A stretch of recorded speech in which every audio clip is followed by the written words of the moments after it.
میں سمجھاتا ہوا تمہید کے ساتھ چلوں. کہتے ہیں نا 2 رکعت فرض منہ میرا کعبہ شریف کی طرف واسطے اللہ تعالیٰ کے، اس نیت سے پڑھتے ہیں، نیت کرتے ہو نماز پڑھتے ہیں. اب یہ تو زبان سے کہتے ہیں لیکن سوچ وہاں تک نہیں پہنچتی کہ ہم کس لیے پڑھ رہے ہیں. کبھی ایسا ہوتا ہے فرض سے سبک دوشی کے لیے، کہیں ایسا ہوتا ہے کہ نماز پڑھیں گے تو مال ملے گا، کہیں کیا پتہ نہیں کیا کیا نیت. یہ واسطے اللہ تو صرف زبان سے کہا جا رہا ہے، پریکٹیکل زندگی میں اگر دیکھیں تو کہیں دور تک اللہ کے لیے کام ہمارا نظر نہیں آئے گا. حج کس کے لیے؟ تو قرآن کہتا ہے وَلِلَّهِ عَلَى النَّاسِ حِجُّ الْبَيْتِ وَأَتِمُّوا الْحَجَّ وَالْعُمْرَةَ لِلَّهِ. بلکہ حضور نے تو یہاں تک کہہ دیا ان صلاتی و نسکی و محیایا و مماتی للہ رب العالمین، کہ میری نماز، میری قربانی، میرا جینا، میرا مرنا، یہ سب کچھ اللہ کے لیے ہے. یہ حضور کی زندگی تھی، کچھ بھی اپنے لیے نہیں، ہر کام میں اللہ کی رضا، ہر کام میں اللہ کی رضا. اب یہاں ایک سوال میں آپ سے پوچھتا ہوں، سب چیزوں کے لیے نیت ہے، روزے کے لیے نیت، حج کے لیے نیت، زکوٰۃ کے لیے نیت، نماز کے لیے نیت، نکاح کے لیے کیا نیت ہے؟ تو اگر امت مسلمہ سے سوال پوچھا جائے کہ نکاح کے لیے کیا نیت ہے، تو سوائے خواہش پوری کرنے کی اور کوئی تمنا دل و دماغ میں نہیں ہوتی اور نہ کوئی نیت ہوتی. یہاں تک صوفیہ فرماتے ہیں کہ اگر، بلکہ صدر الشریعہ علیہ الرحمت والرضوان نے فرمایا کہ اگر کوئی شخص صرف خواہش پوری کرنے کی نیت سے نکاح کر رہا ہے تو نکاح تو ہو جائے گا، سنت کا ثواب نہیں ملے گا. اس لیے جب نکاح کرو تو پہلے یہ ارادہ کرو ہم اپنے نبی کی سنت پر عمل کرنے کے لیے نکاح کر رہے ہیں، نبی کی سنت. اور امام غزالی رحمت اللہ تعالی علیہ نے تو نکاح سے پہلے کئی نیتیں بتائیں. آپ فرماتے نکاح سے پہلے یہ نیت کرو کہ ہم اس لیے نکاح کر رہے ہیں کہ اللہ تعالیٰ نکاح کے ذریعے جو اولاد عطا فرمائے اس اولاد کو اللہ ہماری نجات کا ذریعہ بنا دے. ہم نکاح اس لیے کر رہے ہیں کہ بیوی کے منہ کے اندر حلال کا لقمہ رکھیں تاکہ اللہ اس پر ہمیں صدقے کا ثواب عطا فرمائے. ہم نکاح اس لیے کر رہے ہیں، بلکہ ایک مقام پر حضور نے فرمایا اللہ اکبر، یہ ہر دولہا دلہن اور ہر شادی شدہ ذہن کے اندر رکھے. آقا کریم صلی اللہ علیہ وسلم ارشاد فرماتے ہیں کہ 3 قسم کے لوگ ایسے ہیں جن کی مدد کا ذمہ اللہ نے خود سے اپنے اوپر لازم کر لیا ہے کہ میں ان کی ضرور مدد کروں گا. خود سے اللہ نے، اللہ پر کوئی لازم نہیں کر سکتا، اللہ نے خود سے اپنے اوپر لازم کر لیا ہے کہ میں ان کی مدد کروں گا. ان میں سے ایک کون ہے؟ تو آقا کریم صلی اللہ علیہ وسلم فرماتے ہیں الناکح الذی یرید بہ العفاف، نکاح کرنے والا اس نیت سے نکاح کرے کہ میں اپنے دامن کو گناہوں سے پاک رکھوں گا. اللہ کے رسول فرماتے ہیں اس کی مدد کا ذمہ اللہ نے خود سے اپنے اوپر لے لیا ہے کہ میں اس کی مدد کروں گا. ہے کوئی ایسی نیت کرنے والا؟ الا ماشاء اللہ. بلکہ نکاح کے وقت ہی نہ جانے کیا کیا حرکتیں ہوتی ہیں اور کیا کیا سسٹم ہوتا ہے اور کیا کیا گانے گائے جاتے ہیں اور کیا کیا گناہ ہوتے ہیں. اللہ رحم و کرم فرمائے. تو دامن کو پاک رکھنے کی نیت تو نکل گئی، بس خواہش پوری کرنا، اس کے علاوہ نتھنگ، کوئی چیز نہیں. تو نکاح سے پہلے یہ نیت، بلکہ یہ بھی نیت ہونی چاہیے کہ کثرت امم پر حضور فخر فرمائیں گے تو نکاح کے ذریعے اللہ مجھے اولاد عطا کرے گا تو میری اولاد کی وجہ سے قیامت میں حضور کثرت امت پر فخر کریں گے. یہ نیت ہونی چاہیے. تو عمل صالح کسے کہتے ہیں؟ اسے ذہن میں رکھیں. عمل صالح، نیک عمل اسے کہتے ہیں جو اللہ کی رضا کے لیے کیا جائے. بہت غور سے سمجھیے گا، کس کے لیے کیا جائے؟ بولیے، اللہ کی رضا کے لیے کیا جائے تو اسے کہتے ہیں نیک عمل. اور جو کام اللہ کی رضا کے لیے کیا جائے اور کرنے والا صاحب ایمان ہے تو میرا مولا فرماتا ہے اس کو اچھی زندگی میں عطا کروں گا، میں عطا کروں گا. اب آپ دیکھیے، سمجھنے کی کوشش کریں. بہت سارے لوگ اچھی زندگی کی تمنا میں بنگلو بنا لیتے ہیں، گاڑیاں خرید لیتے ہیں، خوب پیسہ ہوتا ہے ان کے پاس، لیکن رات کو نیند کی گولی لیے بغیر سو نہیں سکتے. تو اچھی زندگی تو نہیں ہوئی ان کی. پتا چلا مولا چاہے تو محلات والوں کو اچھی زندگی عطا کر دے اور مولا چاہے تو غریب کو اچھی زندگی عطا فرما دے. تو محل میں رہنے والا شخص، بنگلوں میں رہنے والا شخص، اسے بھی اللہ چاہے تو اچھی زندگی عطا فرما دے. اچھی زندگی سے مراد کیا ہے؟ وہ سکون کے ساتھ سوئے، اس کے دماغ میں کوئی ٹینشن نہ ہو، آرام کی نیند آئے اور گھر کے اندر کوئی اس قسم کی تکلیف نہ ہو اور آرام کی زندگی گزرتی ہو اور اللہ عز و جل کی رضا کے لیے وہ عبادت و ریاضت کرتا ہو. اللہ اسے اچھی زندگی عطا فرماتا ہے. لیکن اگر کوئی شخص دنیا کو دکھانے کے لیے دولت کمائے، دنیا کے حصول کے لیے دولت کمائے، عزت و سربلندی کے لیے دولت کمائے، وقار اور آبرو کے لیے دولت کمائے، لوگوں میں بڑائی کے لیے دولت کمائے، تو اس کو اللہ اچھی زندگی نہیں عطا کرتا. لیکن اگر اس نیت سے دولت کمائے کہ مولا تو مجھے گھر بھی عطا کر، مجھے گاڑی بھی عطا کر، مجھے دولت بھی عطا کر، تاکہ اس دولت کے ذریعے میں تیری رضا حاصل کر سکوں، غریبوں کی مدد کر سکوں، پریشان حالوں کی مدد کر سکوں، مصیبت زدوں کی مصیبت دور کر سکوں. اللہ اکبر. جب کوئی بندہ اس نیت سے دولت کماتا ہے اور دولت جب خرچ کرتا ہے تو اللہ تعالیٰ اس کے دل کو سکون کی دولت عطا فرما دیتا ہے، اطمینان کی دولت عطا فرما دیتا ہے. لیکن میں آپ کو بتاؤں، اگر کوئی دولت کمائے اور اس کے اندر تکبر آ جائے، اسے چین کی نیند نہیں آئے گی. اگر کوئی دولت کمائے، اس کے دل میں حسد پیدا ہو گیا، اسے چین کی نیند نہیں آئے گی. اگر کوئی دولت کمائے اور اس کے اندر غرور آ گیا، اسے چین کی نیند نہیں آئے گی، اس کی زندگی میں سکون نہیں آئے گا. اور پھر کبھی اس اکڑنے والے بندے کی زندگی سے دولت رخصت ہوگی تو دنیا کہے گی بڑا اکڑتا تھا، اب دیکھو اسے. لیکن اگر کوئی دولت مند ہے، غریبوں میں پیسے لٹا رہا ہے، مسجد کے لیے پیسے لٹا رہا ہے، غریبوں کی شادی میں پیسے دے رہا ہے، مستحقین کو دولت دے رہا ہے، بیماروں کی مزاج پرسش کر رہا ہے، علاج و معالجے کے اندر رقم دے رہا ہے، تو اللہ نہ کرے اگر کبھی اسے مصیبت آ بھی گئی تو ہر غریب دعا کرے گا، اے اللہ اس کی مصیبت ٹال دے کہ یہ تو غریبوں کا مسیحا ہے، اس کی وجہ سے نہ جانے کتنوں کی پریشانیاں اللہ تو دور فرماتا تھا. تو اچھی زندگی یہ ہے. اللہ فقر جس کے گھر کے اندر ہے چاہے تو اسے بھی اچھی زندگی عطا کر دے، اور اللہ عز و جل جس کے پاس دولت ہے، سب کچھ ہے، چاہے تو اس کی زندگی سے سکون چھین لے. اس لیے کہ اچھی زندگی کوئی نہیں دے سکتا، اچھی زندگی اللہ عز و جل عطا فرماتا ہے. اب یہاں ہم سمجھیں ایک عورت کو کیسی زندگی گزارنی چاہیے، مرد کو کیسی زندگی گزارنی چاہیے. سارے پرابلمز فیملی کے اندر جو ہوتے ہیں، ان پرابلم کی ایک سب سے بڑی وجہ جو ہوتی ہے وہ یہ ہوتی ہے اس نے یہ کیا، اس نے یہ کہا، اس نے ایسا کہا، اس نے ایسا کہا، اس نے ایسا دیکھا، اس نے یہ نہیں پوچھا، اس نے یہ نہیں پوچھا، وہ اس طرح سے وہ اس طرح سے، اور معاملہ خراب ہو جاتا ہے. اگر کوئی شخص کسی کو اللہ کے لیے معاف کر رہا ہے تو اس کی زندگی اچھی گزرے گی. مثال کے طور پر میاں بیوی میں کوئی معاملہ ہے، ساس بہو کے اندر کوئی معاملہ ہو گیا، اب وہ یہ سوچے کہ ہمیں اچھی زندگی چاہیے نا. ساس بڑی ہے، کہہ دے میں نے میری بہو کو معاف کر دیا، بہو کہے کہ میں اپنی ساس کے قدموں کو دھو کر کے پیوں گی، شوہر کہے کہ میں نے اپنی بیوی کو معاف کر دیا.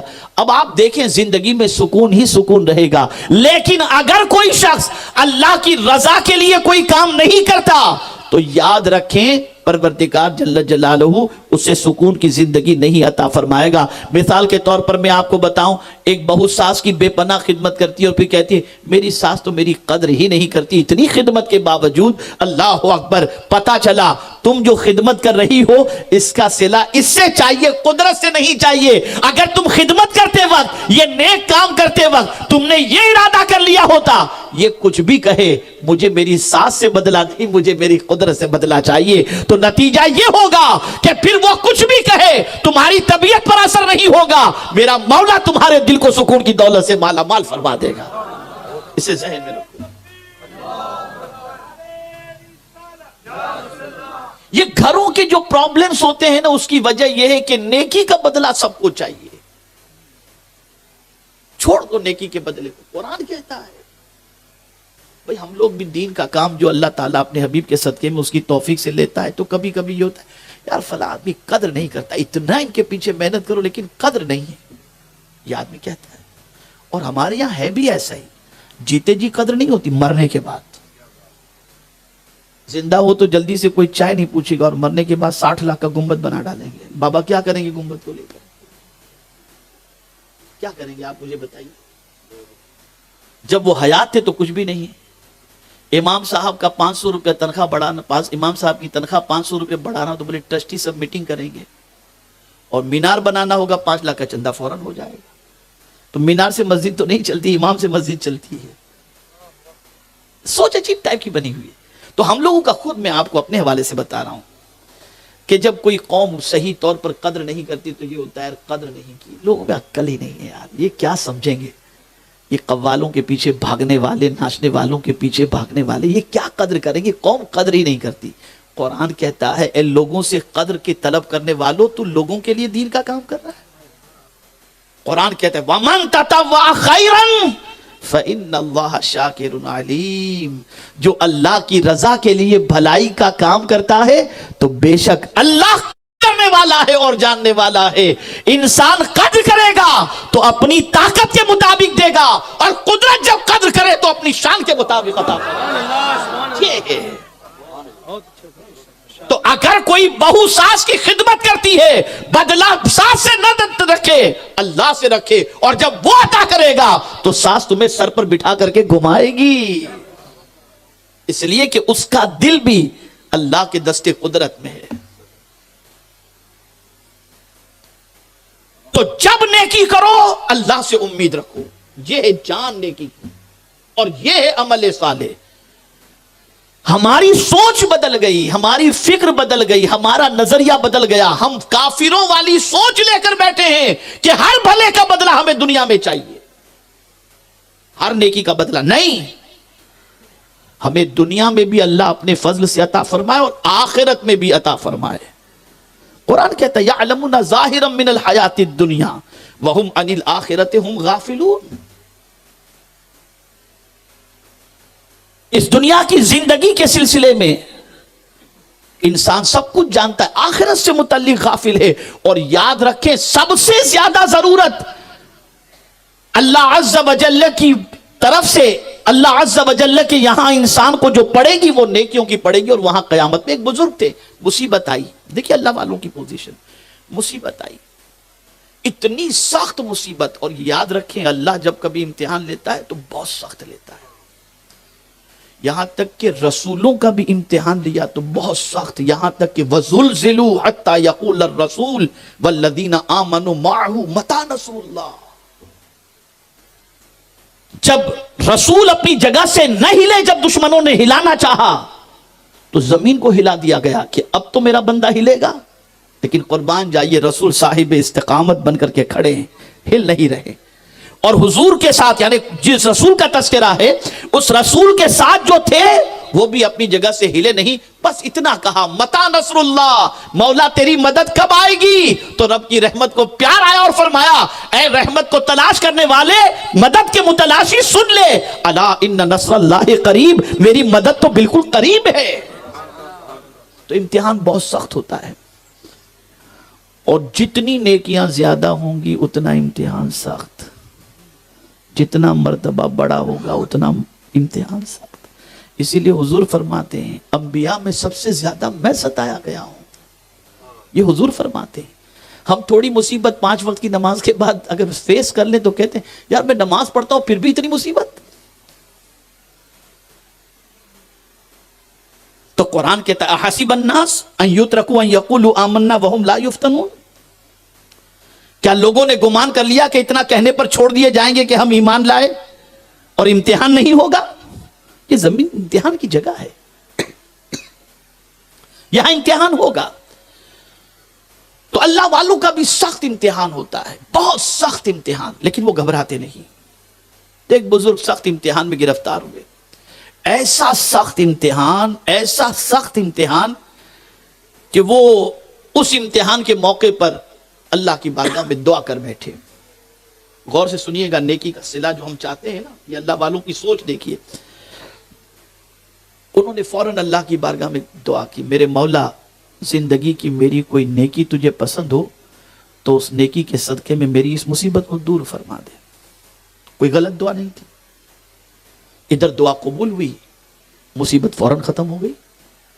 اب مصیبت ختم ہوئی تو بزرگ رونے لگے، مصیبت ختم ہوئی تو مسکرانا چاہیے، سجدہ شکر بجا لانا چاہیے، لیکن وہ رونے لگے۔ لوگوں نے کہا حضرت مصیبت ختم ہو گئی، آپ کو راحت اللہ نے دے دی، اب کیوں رو رہے ہیں؟ تو جواب میں فرماتے ہیں ڈرتا ہوں کہ کہیں میری نیکی کا سارا صلہ اللہ نے دنیائی میں تو نہیں دے دیا، آخرت میں پھر کیا ہوگا؟ اگر قیامت میں مولا کہہ دے کہ تیری ساری نیکی کا بدلہ ہم نے تجھے دنیا میں دے دیا، اب آخرت میں تیرے لیے کچھ نہیں، تو پھر میں کیا کروں گا؟ یہ سوچ ہے۔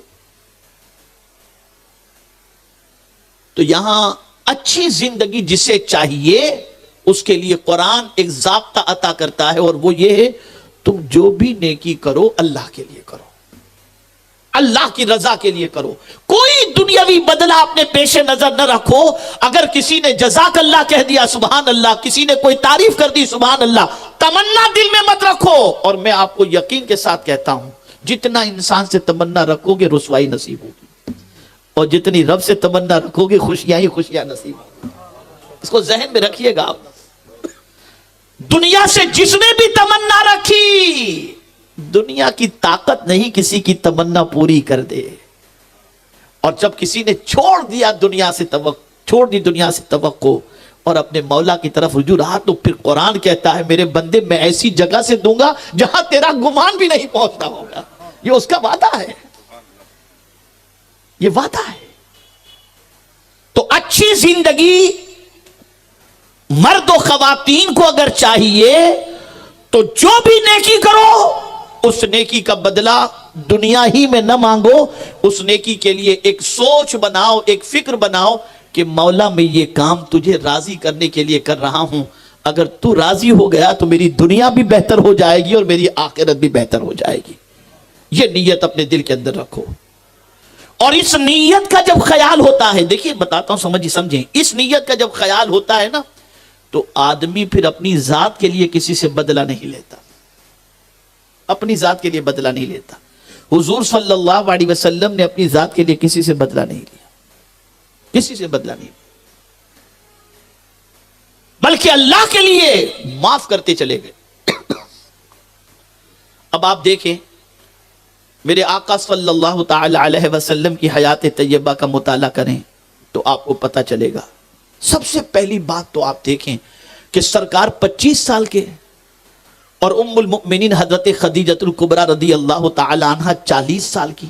توجہ چاہوں گا، ام المؤمنین حضرت خدیجۃ الکبریٰ رضی اللہ تعالی عنہ 40 سال کی، حضور صلی اللہ علیہ وسلم 25 سال کے، حضور جوان، وہ بیوہ، کئی بچوں کی ماں، اور سرکار نکاح فرماتے، احسان فرمایا ام المؤمنین حضرت خدیجۃ الکبریٰ پر۔ لیکن قربان جائیے، خدا کی قسم کوئی سیرت کی کتاب میں آپ ثابت نہیں کر سکتے کہ سرکار نے ام المؤمنین حضرت خدیجۃ الکبریٰ کو یہ کبھی فرمایا ہو خدیجہ تم پر میں نے احسان کیا، کبھی نہیں فرمایا، کبھی نہیں فرمایا حضور صلی اللہ علیہ وسلم۔ بلکہ کنواری بیوی کی حیثیت سے ام المؤمنین حضرت عائشہ صدیقہ رضی اللہ تعالی عنہ سرکار کے عقد میں آئیں تو رسول اعظم صلی اللہ تعالی علیہ وسلم ان کے سامنے کہا کرتے، ام المؤمنین حضرت خدیجۃ الکبریٰ کی تعریف جب کرتے تو حضرت عائشہ صدیقہ رضی اللہ تعالیٰ عنہ عرض کرتی کہ سرکار آپ اس ضعیفہ کا تذکرہ اتنا کیوں کرتے ہیں؟ تو سرکار فرماتے اللہ اکبر، قربان جائیے،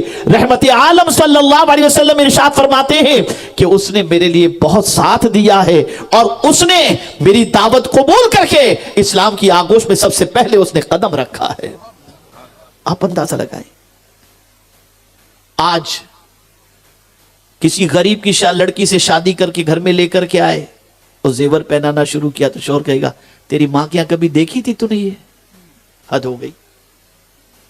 یہ کیوں نہیں سوچتے ہو کہ تم کو اللہ نے تمہاری بیوی کی وجہ سے روزی عطا فرمائی؟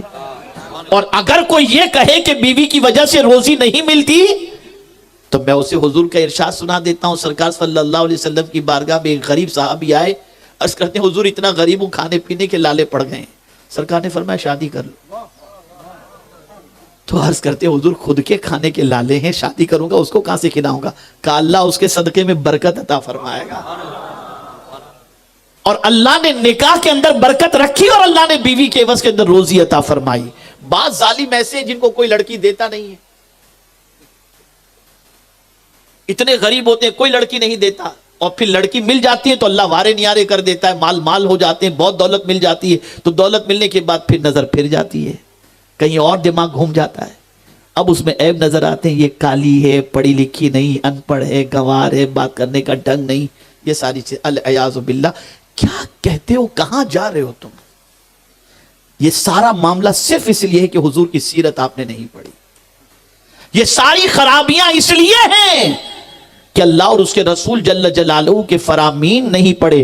یاد رکھیں، میرے جیسا امامہ شریف پہن کر داڑھی رکھ کے اچھے کرتے پائجامے میں دنیا میں گھومے اور دنیا کے بڑے اچھے مولانا ہیں، یہ دنیا کے کہنے سے اچھے مولانا نہیں ہیں، لیکن اگر حضور فرما دیں کسی کے بارے میں تو اس سے بہتر کون ہوگا؟ تو سرکار فرماتے ہیں تم میں بہتر وہ ہے جو اپنے اہل و عیال میں بہتر ہے، اور میں تم سب میں بہتر ہوں کہ اپنے بیوی بچوں میں بہتر ہوں۔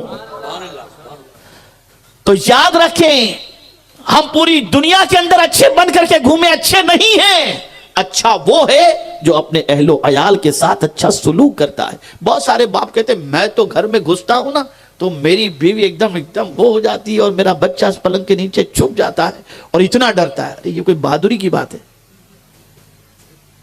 یہ کوئی بہادری کی بات ہے؟ ہونا یہ چاہیے کہ آپ گھر میں انٹر کرو تو آپ کا استقبال بیوی مسکرا کر کے کرے، بیٹا آپ سے لپک کر کے کرے، چپٹ کر کے کرے، لیکن آپ اتنے دادا بن چکے ہو، اتنے باروک بن چکے ہو کہ سب تھر تھر آپ سے کانپتے ہیں۔ اس کو مردانگی کہتے ہیں؟ یہ کس ٹائپ کی زندگی؟ ہاں، اس سے یہ بھی میں نہیں کہوں گا کہ باپ بیٹے دوست بن جائیں کہ ساتھ میں بیٹھ کر سگریٹ پئیں، یہ بھی میں نہیں کہوں گا۔ باپ کا اور بیٹے کا رسپیکٹ ہونا چاہیے، لیکن بچے کے دل کے اندر بھی باپ کے لیے محبت ہو، اور باپ کے دل، خود حضور صلی اللہ علیہ وسلم امام حسین کو لے کر چوم رہے تھے تو ایک صحابی نے کہا حضور کیا بچوں سے ایسے بھی پیار کیا جاتا ہے؟ تو سرکار فرماتے ہیں جو ایسا نہیں کرتا اس کے دل سے اللہ نے رحم کو نکال دیا ہے،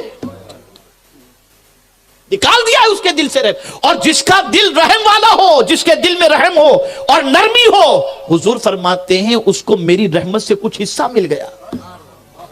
یہ اعلیٰ حضرت نے الامن والعلا میں یہ حدیث نقل فرمائی، اللہ نے جس کو نرم دلی عطا فرمائی، سرکار فرماتے اس کو میری رحمت میں سے کچھ حصہ مل گیا۔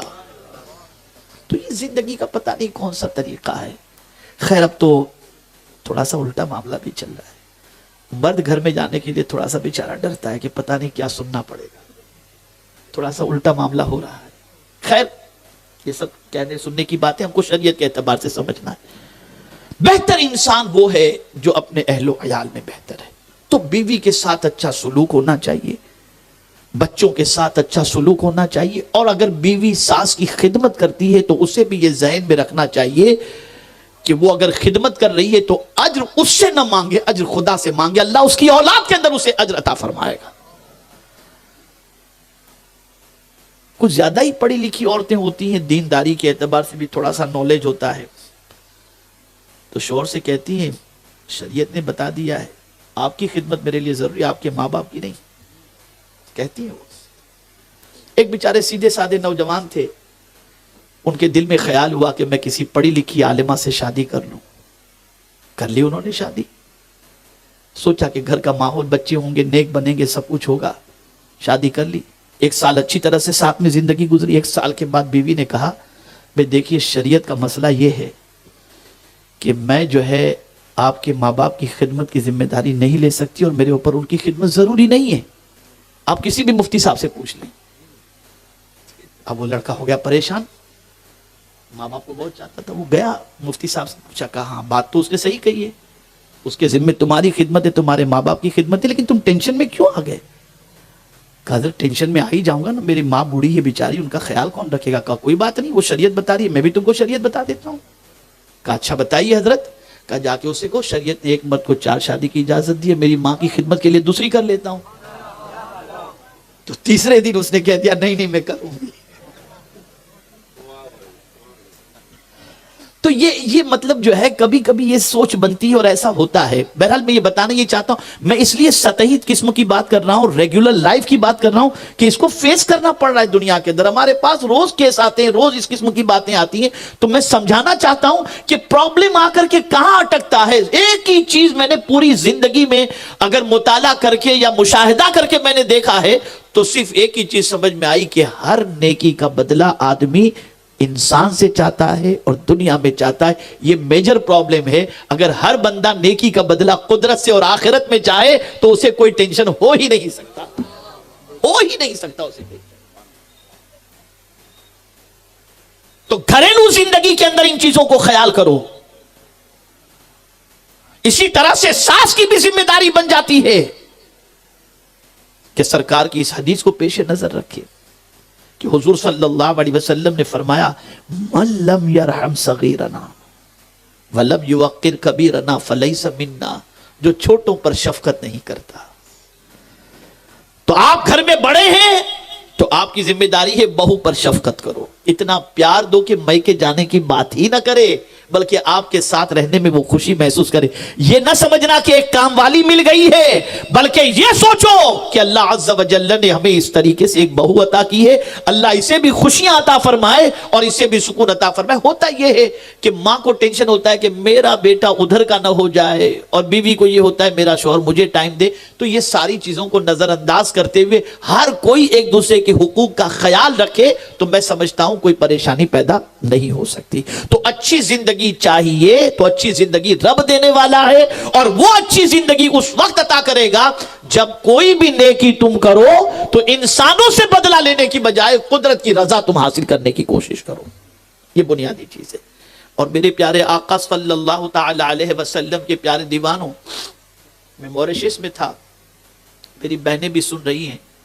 ایک نیا جوڑا بالکل شادی ہوئی تھی, اس کے میرا خیال ہے 2 4 6 8 دن مشکل سے ہوئے ہوں گے. یہ نیا کپل میرے پاس آیا اور انہوں نے کہا کہ حضرت ہمارے لیے دعا کریں کہ ہم دونوں کی محبت ہمیشہ سلامت رہے, کبھی جھگڑا نہ ہو, ہم سکون سے اپنی زندگی گزار سکیں. میں سنتا رہا ان کی باتوں کو. میں نے کہا ٹھیک ہے, اللہ تعالیٰ آپ کو سکون کی زندگی عطا کرے, لیکن میری ایک نصیحت پر آپ عمل کریں.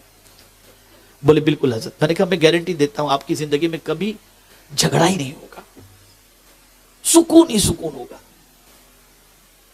تو دونوں خوش ہو گئے. حضرت فرمائیے. تو میں نے کہا شادی شدہ زندگی کیسے گزارنا چاہیے, اس کے لیے ہیرو ہیروئن کی زندگی مت دیکھنا کہ وہ کیسے گزارتے ہیں, یا سیریل کے آرٹسٹ اپنی میریڈ لائف کیسے گزارتے ہیں یہ مت دیکھنا.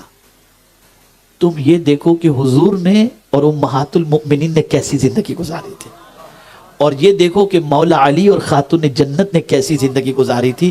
ان کی زندگی پڑھ لو, تمہاری زندگی میں کبھی خزاں نہیں, بہار ہی بہار تمہاری زندگی میں رہے گی. پریشانی یہ ہے کہ آج کی عورتوں کو 50,000 کا شرارہ سمجھ میں آتا ہے, پیوند والے کپڑے سمجھ میں نہیں آتے. خاتون جنت کی زندگی دیکھو, ان کی زندگی دیکھو. کہتی تو ہو تم کنیز فاطمہ, لیکن عمل بھی تو کرو. ان کی حیات طیبہ بھی تو دیکھو.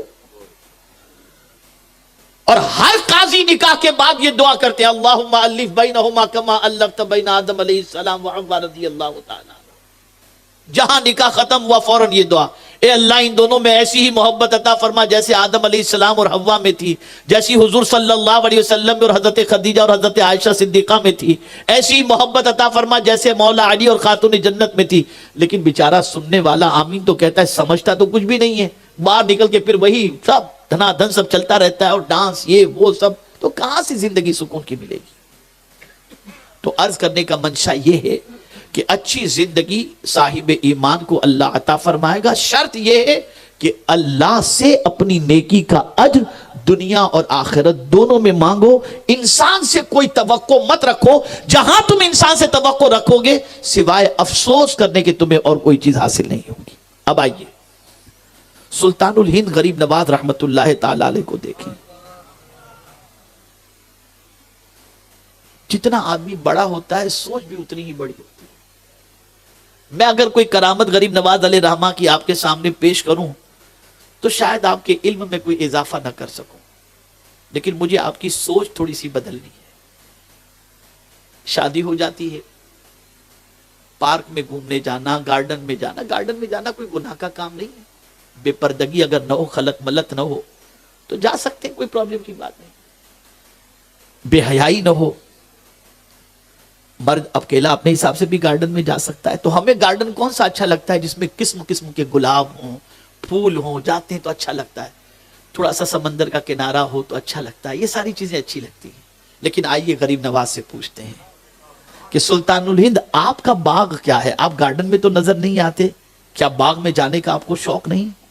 آپ کا باغ کون سا ہے اور اس باغ کی بہار کیا ہے؟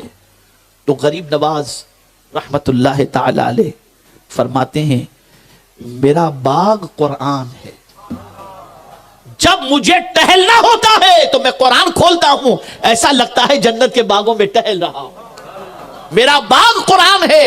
اور اگر تم چاہتے ہو کہ میں اس باغ کی بہار بتاؤں تو اس باغ کی بہار مصطفیٰ جان رحمت صلی اللہ علیہ وسلم ہے۔ تو میں جب حضور کے طریقے پر چلتا ہوں تو مجھے سکون مل جاتا ہے۔ باغ میں آدمی ٹہلتا ہی ہے نا، تو باغ کے اندر قرآن میں پڑھتا ہوں تو ایسا لگتا ہے باغ میں ہوں، اور مصطفیٰ کے طریقے پر چلتا ہوں تو ایسا لگتا ہے کہ جیسے باغ کی بہار مجھے نصیب ہو رہی ہے۔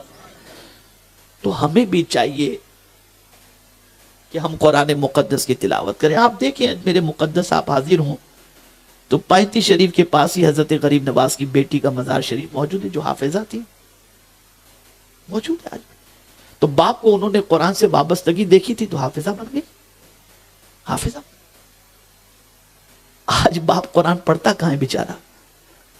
کہاں پڑھتا ہے قرآن؟ ماں کہاں پڑھتی ہے قرآن؟ الا ماشاءاللہ۔ تو اے رسول اعظم صلی اللہ تعالی علیہ وسلم کے دیوانوں، اس بات کو ذہن کے اندر محفوظ کر لو کہ صرف کسی کی محبت کا دم بھرنا یہ صحیح معنوں میں محبت کی دلیل نہیں ہے۔ صحیح معنوں میں محبت کی دلیل یہ ہے جو محبوب کی پسند ہو وہی اپنی پسند بن جائے تو یہ محبت کی دلیل ہے۔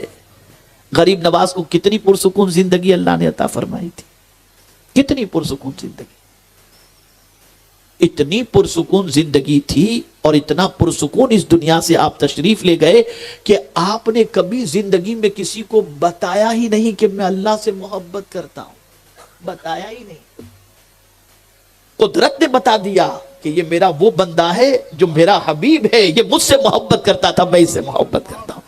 ارے کوئی مرید ان کی پیشانی پر لکھنے نہیں گیا کہ ہذا حبیب اللہ، بلکہ قدرت نے فرشتوں کے ذریعے جلی حروف سے لکھوا دیا ہذا حبیب اللہ مات فی حب اللہ، یہ اللہ کا حبیب ہے، اللہ کی محبت میں اس دنیا سے کچھ کر گیا۔